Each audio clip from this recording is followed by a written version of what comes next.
One of those. Hey guys, I got a special guest here already. This is Jeremy, who's ECU curious. Yes. And we're going to answer a couple of questions for him. I apologize, I didn't think to video this when we first started reading and teaching him, but we're going to remedy that. So he's getting ready to order one of the 16X wheels, the Nikola and the other one. And I had a feeling that he might have questions about the eWheel charger. And so this is the eWheel charger that you're looking to pre-order, right? Yep. Let's move out to the light. And hopefully this will answer questions for other people too. So the first thing to kind of note is that he makes multiple different versions for the different brands. This one's set for Gotway. He makes a Gotway adapter for Kingsong. And of course US. The second thing to note is there are switches on the back here. And the first switch details the number of amps you're going to charge at, between 1 and 5, right? The second thing is the percent that you're going to charge to of the battery, 80%, 90%, 100%. If you charge to 80%, you're going to extend your battery's life by the number of cycles. And it's a good way to also store it. Generally speaking, you want to store it at 60% or so, but 80% ain't terrible. Every, I don't know, 5 to 7 charges that you do 80%, you want to take it all the way up to 100% in order to balance the batteries. There's a lot of batteries inside of these things, and you want them all at roughly the same level, up and down. And the only way to do that is to fully charge them to 100% so they all balance there, because they will get out of sync over time because it's chemistry. The other thing to note is that there's a reset button right here, and that allows you to change the numbers and hit the reset after pushing this, which is nice. And then there's a readout that shows you the voltage and the amps on the thing, along with the status. You can see the red, the green, and what have you. So this has been very, very solid for me. I use it to fast charge a lot of my stuff. And the way charging works, there's debate about whether you should fast charge or not. Most of the Gotway chargers are about 1.2 amps, I think. And the way you compute this is by a C rating on the battery. So the amount of battery size in parallel or in serial, depending on how you're doing it, is computed into the amount of power they can supply out and the amount of power they can take in, which is a C rating. And 1 C tends to be something like 10% of the overall wattage. There's a formula for it. And so with the big things about 800 watt or more, 5 amps is more than enough, because the C on things is friggin' huge. But it's controversial. So just know that shit explodes if you do it wrong. So speaking of, you notice I have this thing called LipoGuard. When I flew drones, batteries explode all the time, right? These are the same kind of batteries, and they're in series.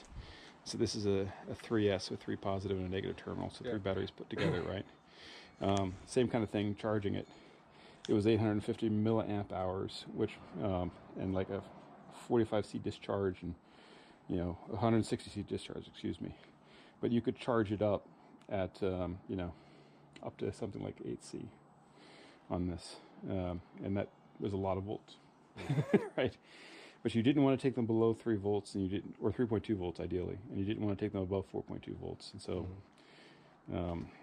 doing either one of those, thermal runaway, fire blows up.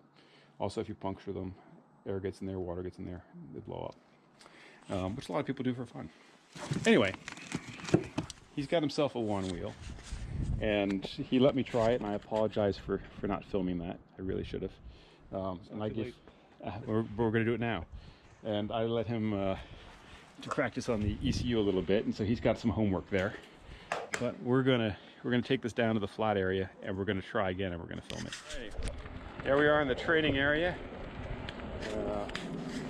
I guess I could have left the camera on and just sped it up. No. So he rides goofy feet, but he also switches up every so often. And for those of you who care, it's been the winter. I haven't been eating like I should. I haven't been exercising like I should. I'm a little heavier than I should be. We're talking probably 210, somewhere between 210 and 220, probably 220. So I'm gonna give him the camera. Okay. And I was on this for, I don't know, a minute, 2 minutes before? Yeah, a couple minutes. So, But you're a natural.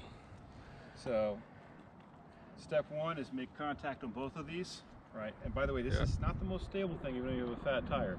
And for ECU riders, I got it pumped up pretty high, PSI. you're gonna feel it because you're used to putting forward, and instead you're going left or right, depending on your heel. So having done that, the next thing is this unnatural act of trying to engage it back and forth, right? However, once it's rolling, like ours, not so bad. So there it's engaged, and if I lean forward and try not to control my speed going forward and left or right, but instead leaning, we're good. And it's unnatural. It is, it is unnatural, is what I would say.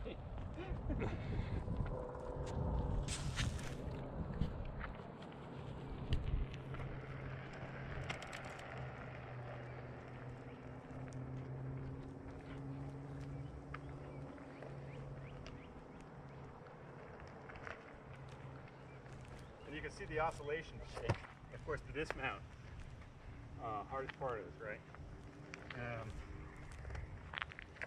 So I'm shaking terribly left and right as I try to adjust my speed and override my instincts from the EUC. But not bad if I lower my center of gravity and I bend and I try to remember my skateboard days. Look where I'm going. So far. You're fine. I'm fine. If you bail, do it with both feet. If I bail, do it with both feet. Yep.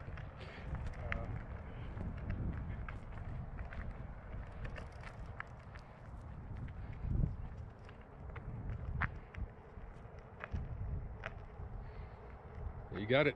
That's it. Yep. And then you start thinking about it and relax. And it's not so bad. Not so bad. It's a turn in both directions. I feel good about that. I like that you can stop and still bounce on it. I was trying to bounce, I wasn't trying to dismount. Full disclosure there.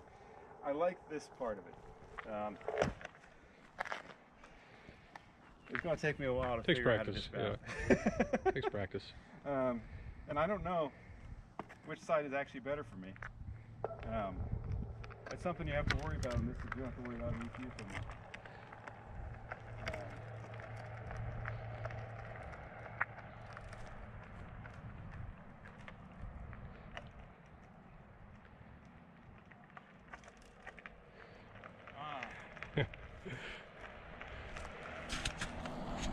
I'm missing that EC, the Gotway nose dive. There you go. It's pretty close. the Gotway pedal dive, I should say. It's when you go into a turn, the Gotway like lowers and does this thing. Oh, okay. You're flying in formation, and I kind of miss that. Oh. But it's a different experience. It's a neat experience, and it's a different. I think that side was better. Was I left or right? That was regular, I think. That was regular? I think so. I haven't paid attention.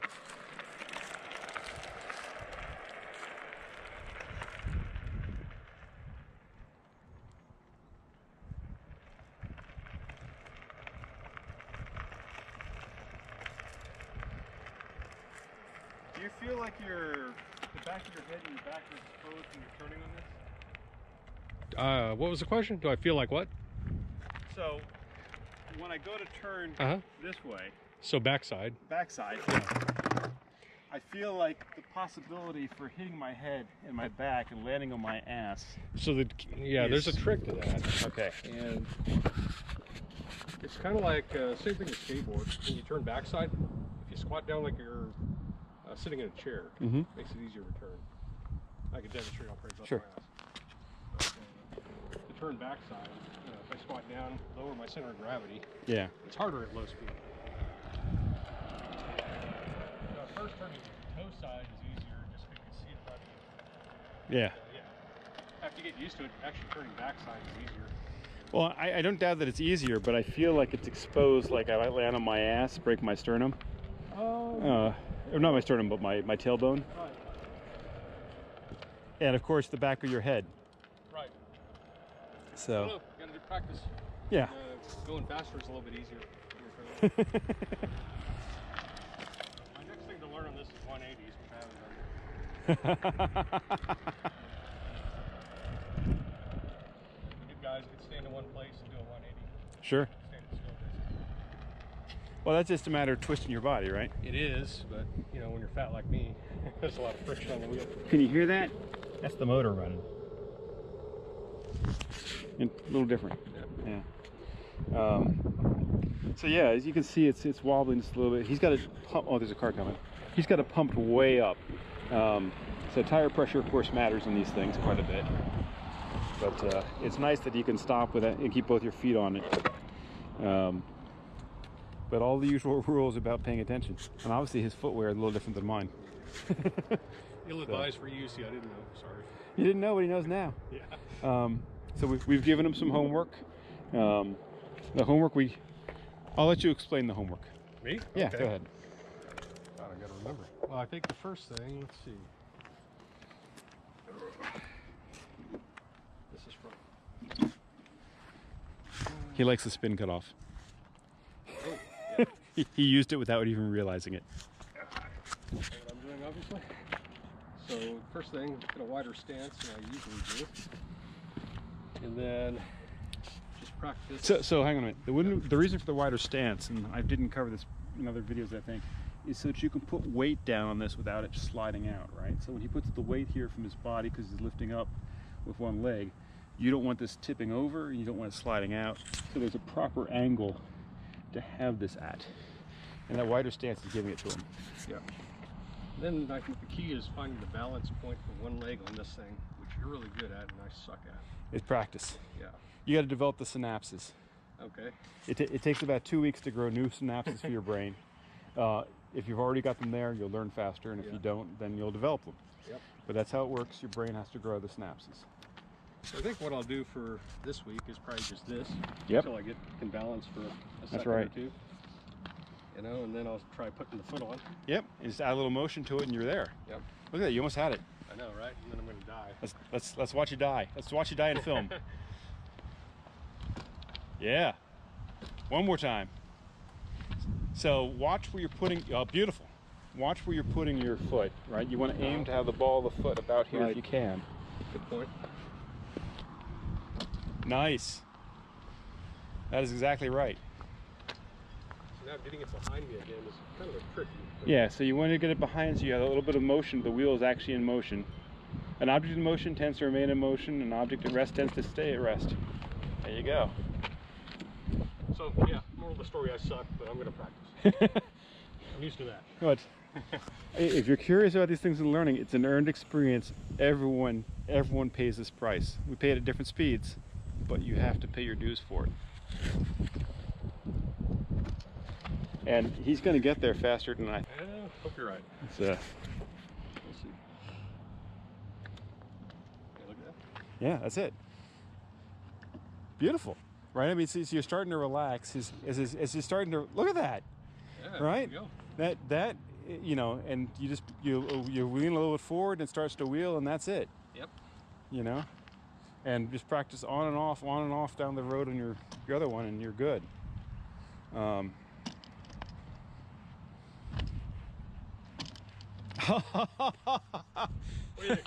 You know what? It took a camera and an audience for him to get this far. Apparently, it's a matter of pride for him, and he is motivated by the fact that he has an audience. I have none of that. It's an audience of tens. Yeah. It may be as many as a dozen people. Well, I'm one of those 10s to 9. And they're all laughing and cheering at you, and they're going, "Hey, Mike, where's your friggin' music? Yeah, This is so much easier with music." Is it? Yeah, it is, because the music takes your mind off what you're doing. Could be true, yeah. And usually I have it with me, but I did not bring it today. It's not hanging from me. There you go. When in doubt, bail. Bail. All right.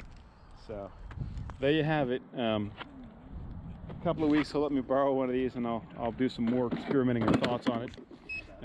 And hopefully with a little bit of luck, he'll have one of these in the not too distant future, and then we can get his thoughts as he transitions from one to the other, because he'll be 1,000 miles on this, and then hopefully 1,000 miles on that, with a pretty good idea of what the difference is, and qualified to tell you. And he forgot the cutoff and it's spinning again. That is the spin control button off, and this is why you really want one of those. Yep. All right, guys, happy riding.